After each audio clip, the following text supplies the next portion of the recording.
Middle east यानी मशरिक़ वस्ता में कशीदगी लगातार बढ़ती जा रही है। कोई जवाब देने से पीछे नहीं हट रहा। अमेरिका हमले कर रहा है, ईरान पलटवार कर रहा है। ईरान पलटवार ही नहीं कर रहा है बल्कि अमेरिकी फौजी मारे भी जा रहे हैं। लेकिन इसके बाद अमेरिका फिर हमले कर रहा है। जहां ईरान और अमेरिका के दरमियान जारी तनाज़े ने एक नया रुख अख्तियार कर लिया है। गुज़िश्ता चंद दिनों में ईरान ने जॉर्डन, कुवैत और बहरीन में मौजूद अमरीकी फौजी अड्डों पर और तंसीबात पर यानी अमेरिकी इंफ्रास्ट्रक्चर पर निशाना बनाते हुए जबरदस्त हमले के दावे किए हैं। इन हमलों के बाद खित्ते में सिक्योरिटी खदशात मजीद बढ़ गए हैं। मुख्तलिफ बैनुल-अक़वामी रिपोर्ट्स के मुताबिक ईरान ने सिर्फ 5 दिनों के अंदर जॉर्डन में अमरीकी अफवाज के खिलाफ 4 अलग अलग हमले किए हैं। अमरीका हमले करता है, ईरान जवाब देता है।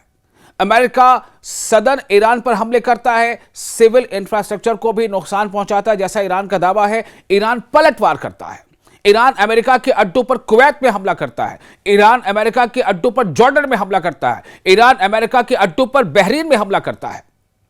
अमरीकी हुक्काम के मुताबिक इन हमलों में दर्जनों फौजी जख्मी हुए हैं। जो जॉर्डन में हमला किया था ईरान ने पलटवार करते हुए, 2 अमरीकी फौजियों की हलाकत की तस्दीक भी कर दी गई थी। बाकायदा अमरीकी हुक्काम ने कर दी थी। लेकिन अब एक रिपोर्ट सामने आई है, उसके मुताबिक एक और फौजी जो अमरीकी फौजी था उसकी मौत हो गई है।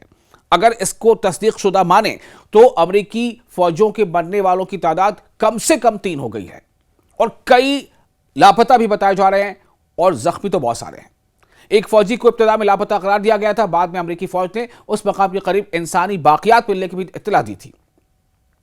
रिपोर्ट्स के मुताबिक जॉर्डन में मौजूद मौफ़िक़ुल सलती जो मौफ़िक़ुल सलती एयर बेस है और दीगर अमरीकी तंसीबात को यानी जॉर्डन में जो एयर बेस है जिसका नाम है मौफ़िक़ुल सलती और जो और दूसरे अमरीकी इंफ्रास्ट्रक्चर्स हैं उनको खास तौर पर निशाना बनाया गया। ईरान ने हमले का निशाना बनाया। एक हमले में फौजियों की रिहायशी इमारत मुतासिर हुई, जबकि दूसरे हमले में मुतअद्दिद हेलीकॉप्टरों को नुकसान पहुंचने की इत्तला सामने आई। कुछ रिपोर्ट्स में ब्लैक हॉक हेलीकॉप्टरों को नुकसान पहुंचने का जिक्र भी किया गया है। सब अमेरिका के हैं जिनको नुकसान पहुंचा है। अगरचे पेंटागन ने तमाम तफसीलात अवामी तौर पर जारी नहीं की हैं। जंग के दौरान कई बार ऐसा होता है कि तफसीलात फौरी तौर पर सामने नहीं लाई जाती, नुकसान की खास तौर से बाद में रिपोर्ट्स आती हैं।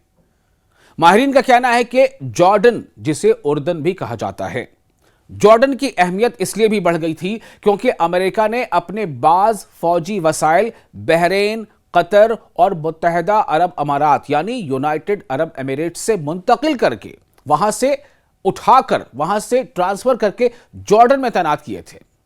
चूंकि पिछली बार जब भी रसाकशी हुई थी, आपको याद होगा 12-13 दिनों की जंग चली थी, उस दौरान भी ईरान ने अमेरिका के इन बेसिस पर जो यूएई में थे या कतर में थे या बहरीन में थे जबरदस्त हमले किए थे, जिसके बाद अमेरिका को इस बात का एहसास हो गया था कि ये अड्डे जो है अमेरिका के वो वहां महफूज नहीं है। तो उनमें से अच्छा खासा जो वसाइल थे वहां पर जो सिस्टम्स थे उसको वहां से जॉर्डन शिफ्ट कर दिया गया था और इसीलिए इस बार अमेरिका के जॉर्डन के जो बेसिस हैं वो ईरान के निशाने पर हैं।